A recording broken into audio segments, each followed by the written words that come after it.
Boa noite. Está no ar o 3-1 aqui na TV Brasil. Hoje nós vamos entrevistar a atriz Clarice Nisquier, que há 6 anos encena o monólogo A Alma Imoral, baseada no livro do rabino Newton Bonder.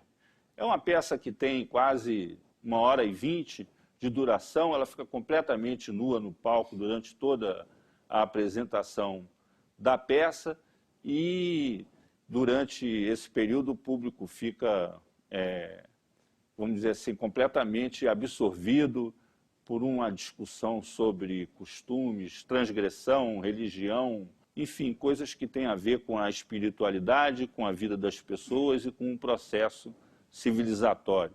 Participam dessa nossa conversa o crítico de cinema e de teatro Daniel Schenker e o presidente da Academia Brasileira de Filosofia, João Ricardo Moderno. Antes de nós começarmos a entrevista, nós vamos assistir uma reportagem sobre a atriz e sua peça. A atriz Clarice Nisquier nasceu no Rio de Janeiro em 12 de setembro de 1959 e iniciou a carreira artística na década de 80, época em que cursava a faculdade de jornalismo e decidiu trocar a redação pelo palco. De lá pra cá, a atriz já atuou em cerca de 40 espetáculos, fez cinema, TV, passou por algumas companhias de teatro e estabeleceu parcerias de sucesso com nomes consagrados como Domingos Oliveira, Amir Haddad e Eduardo Wojcik. Além de atuar, Clarice também escreve, dirige e produz, principalmente para o teatro. Em 2006, estreou o monólogo A Alma Imoral, texto adaptado por ela mesma do livro homônimo de autoria do rabino Newton Bonder. Sucesso de público e muito elogiado pela crítica, a peça rendeu a Clarice o Prêmio Shell de Melhor Atriz em 2007 e o Prêmio Qualidade Brasil de Melhor Atriz Drama em 2008. Partindo de um texto filosófico que provoca comparação entre conceitos aparentemente distintos, como evolução e preservação, corpo e alma, e que desnuda a natureza humana, em cena a atriz o transforma para expressar suas percepções e dar continuidade à reflexão proposta no livro A Alma Imoral sobre os conceitos de certo e errado, tradição e traição, obediência e transgressão. E nem o bom é o bom sempre. E nem o correto é o correto sempre. Devemos compreender quando o certo é o certo, devemos compreender quando o errado é o errado, mas devemos compreender principalmente quando o certo é o errado e quando o errado é o certo. Cumprindo o seu papel, esta obra de arte desperta a emoção do espectador, o convida a ir além dos próprios limites, aceitar os desafios e se redescobrir. Fomos expulsos do paraíso, sim, porque a morte passou a ser uma consciência. Fomos expulsos do paraíso, sim, porque o parir passou a ser uma consciência e inventamos a moral. Clarice, a ideia dessa peça, na verdade, ela foi feita a partir de um livro de um rabino, surgiu num programa aqui da TV Brasil, chamado Sem Censura, em que, respondendo a uma pergunta sobre religião, você disse que era judia e budista. E aí uma velha senhora judia disse que isso era impossível, que se você fosse budista, não era judia. E a partir daí houve um diálogo com o rabino Newton Bonder, autor do livro, você leu o livro e veio a ideia da peça. Como é que é essa história, por que isso mexeu tanto com a sua cabeça a ponto de você tomar essa decisão e há 4 anos está encenando essa peça, A Alma Imoral? Foi exatamente isso. Eu vim aqui fazer uma divulgação de uma peça chamada Buda, que eu estava fazendo na época. Eu estava muito próxima do budismo, eu tenho uma tradição judaica, eu sou de família judia, estudei em colégio judaico, e depois eu fui até para São Vicente de Paulo, que foi um colégio católico, enfim, uma trajetória assim. E aqui no programa a pergunta era, você tem uma religião, qual a sua religião? Eu disse, eu sou judia budista. Foi um jeito que eu me coloquei e realmente recebi um fax, como diz assim, meio desautorizando a minha afirmativa, vamos dizer assim. E eu achei a atitude do Newton Bonder muito corajosa, porque ele saiu em minha defesa, de alguma maneira, né? Como depois na convivência eu fui entendendo, ele acolheu a minha experiência, vamos dizer assim. Ele não negou que eu vinha trazendo essa experiência, e isso num programa de televisão, a gente não se conhecia pessoalmente. Então, quando ele me deu o livro A Alma Imoral, que ele estava lá para falar sobre o livro, eu fiquei muito interessada em ler. Até pela atitude dele, sabe? Poxa, uma pessoa assim que toma uma atitude corajosa, franca, sensível, tolerante. Fiquei curiosa de ver o que ele estava escrevendo. Nem li imediatamente, mas fui lendo.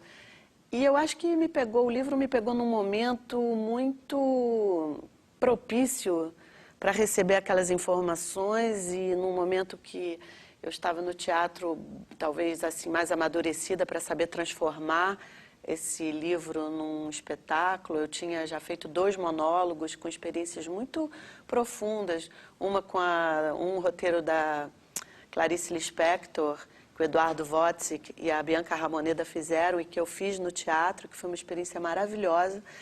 Depois eu fiz o Buda, que era a direção do Domingos Oliveira. Agora, por que essa senhora judia disse que você não podia ser judia e budista? E isso mexeu tanto com você? É porque é a questão da desautorização da sua, vamos dizer assim, da sua identidade, né, que está em construção permanente.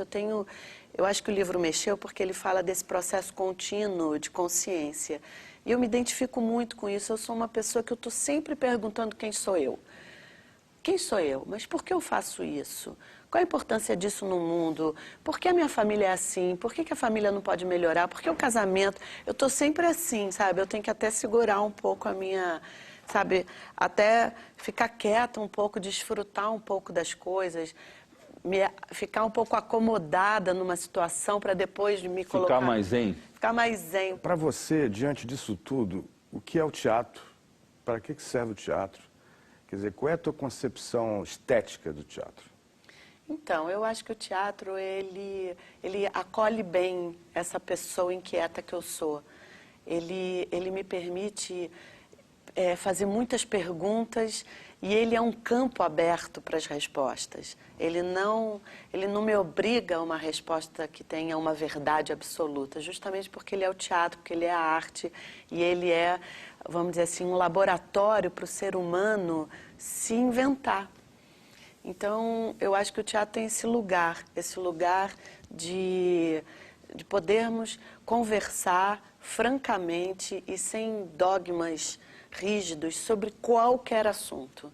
Então, eu acho que ele cumpre essa função. Antes de fazer Alma Imoral, você estava fazendo Buda, e eu lembro que estava muito em foco a questão do medo de perder. Uhum. E agora você tem um próximo projeto que, de alguma maneira, fala do medo de errar.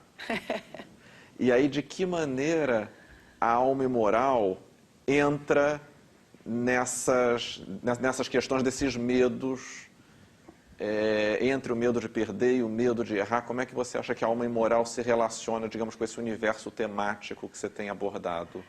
Eu acho que ela entra justamente na questão da coragem. Porque a Alma Imoral, ela transmite coragem. Transmitiu coragem para que eu fizesse o texto no teatro. Eu acho que as pessoas que assistem saem mais corajosas, saem mais amplas, saem mais corajosas em relação a si mesmo, às suas sombras, como eu falo, né?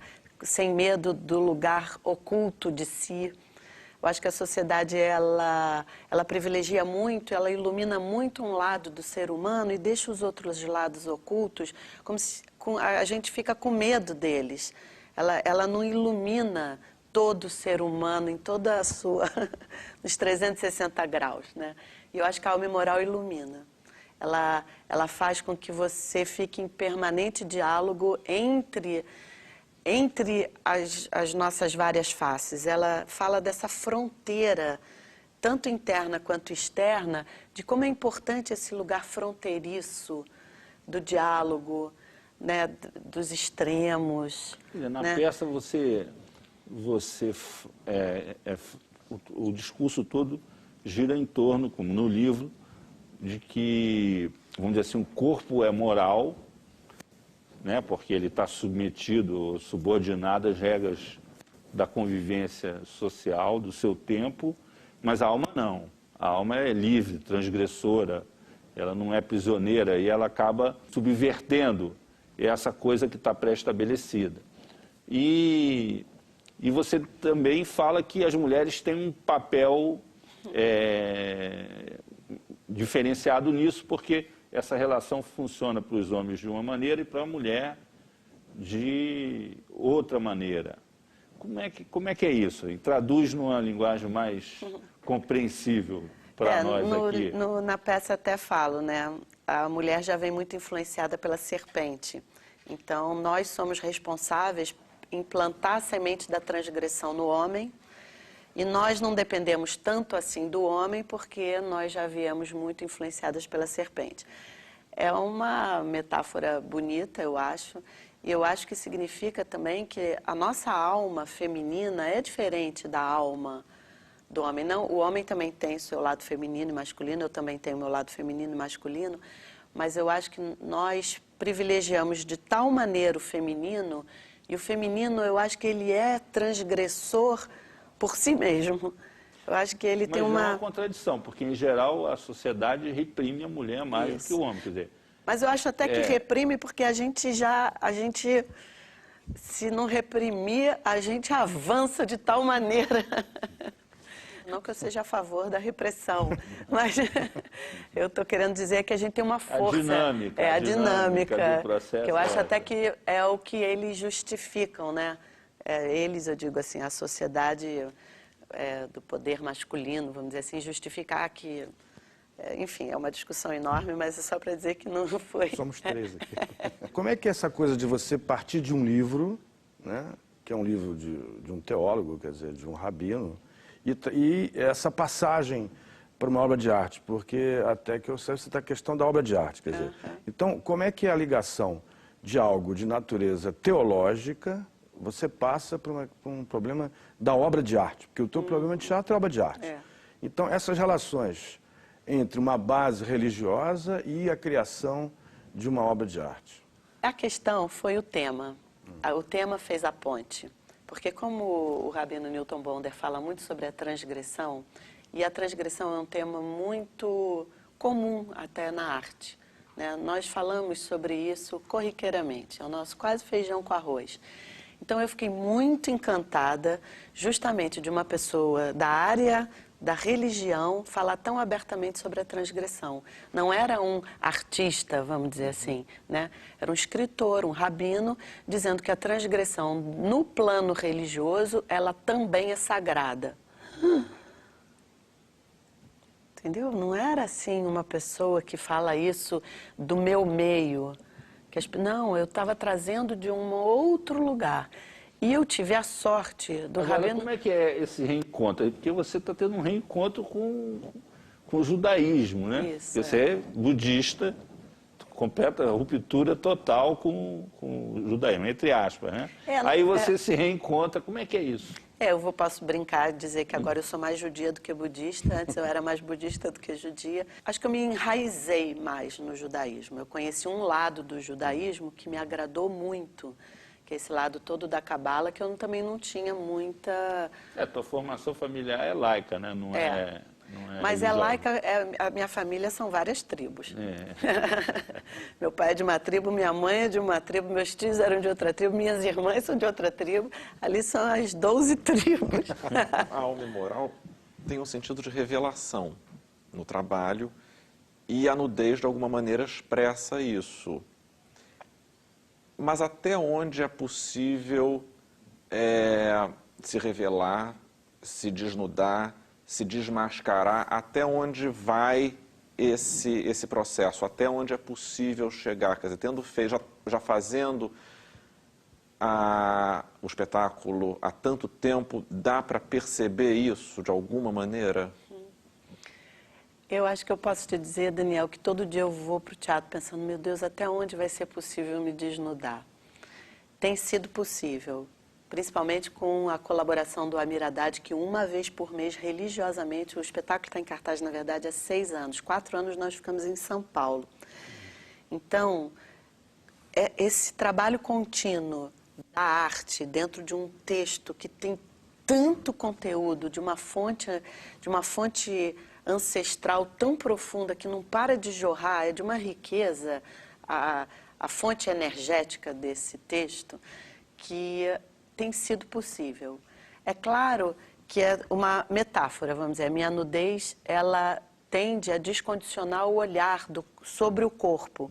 Então, a pessoa desnuda, todo mundo fala, ué, mas eu acho que pelo retorno que eu tenho tido da plateia, são atualmente mais de 140 mil espectadores em todo o Brasil, é que eles esquecem essa nudez do corpo quase que imediatamente. Com algumas pessoas não, mas é muito raro, e começam a entender que aquilo é uma fala da alma e que aquele corpo está contida a alma. Porque eu justamente não queria que a pessoa entendesse o corpo e a alma como uma dicotomia, mas como uma coisa de integração. Corpo e alma é uma entidade integrada que, para efeito de compreensão das dimensões da consciência, a gente divide para efeito de compreensão. Como ele falou, o corpo tem uma função, a alma já tem uma função. Você pode dizer que um é mortal, outro é imortal, um está na reprodução, o outro se estabelece na área da evolução.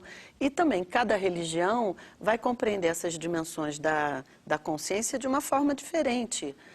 Mas há uma integridade aqui, há uma integridade espiritual aqui. Nos últimos séculos, quer dizer, a gente conseguiu, ao longo da história da estética, a história da arte, das artes todas, o que se chamou lá em Kant a autonomia da obra de arte, né?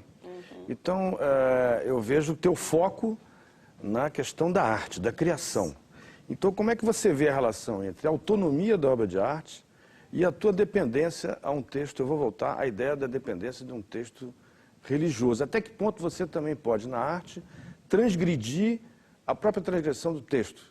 Entendi. É linda essa sua pergunta, porque ela é uma questão que tem várias vertentes. Uma é o que eu estava lhe dizendo, uma sorte que eu tive da abertura do Rabino Newton Bonder, de autorizar essa autonomia, de autorizar que o texto dele, um texto religioso, fosse para esse campo da arte, e ele compreendeu que esse campo é autônomo. Então, assim, eu sou grata e admiro a coragem dele de ter permitido essa autonomia. Então, isso já cria vamos dizer assim, uma independência dessas duas obras. O livro foi um pretexto, enfim, um leitmotiv, a base para você... Exatamente, mas ao mesmo tempo ele se conecta profundamente com a obra do Rabino. Sim, né? Então, o que eu tenho que tomar cuidado? Eu, na peça, não posso ser uma pessoa dogmática, eu não posso ser uma pessoa impositiva, eu não posso estar lá como pregando uma verdade, né? Eu não posso estar lá, vamos dizer assim, impondo, olha como é legal tudo isso sim é que é legal. Isso seria ideologia, Isso seria uma ideologia, exatamente. Não arte. Né? E não arte. Então, eu tenho que estar numa fronteira de estar revelando, como o Daniel falou, não é fácil, mas é um trabalho artístico. Você se sente fazendo uma personagem? Às vezes me sinto. O Amir brinca, né? Diz que é uma sacerdotisa pagã. Vamos dizer assim, que existe todo esse lado pagão do mundo que foi apagado, vamos dizer assim. E eu acho que a alma moral, do ponto de vista da arte, ela está trazendo muitas forças, até pagãs, no bom sentido dessa religiosidade, dessa espiritualidade anterior ao estabelecimento das religiões. É assim que eu me sinto fazendo. As igrejas, né? As igrejas. Exatamente. Né? E toda essa questão da dominação. Eu tenho uma questão, eu questiono a questão da dominação. Né? Eu acho que eu tenho muito interesse na espiritualidade, no poder feminino, na celebração. O teatro tem uma religiosidade nesse sentido. Mas eu questiono... Por que eu tenho que dominar o outro em relação às minhas crenças? Por quê? Por que eu tenho que matar o outro em nome da minha verdade? Exatamente. Então, quando a religiosidade passa para essa esfera das guerras, eu sinto uma coisa dentro de mim que é como se eu não consigo, assim, de cara, falar isso mesmo e é isso mesmo. eu tenho uma resistência muito grande. Clarice, nós vamos fazer um intervalo e voltamos daqui a pouco com o 3-1.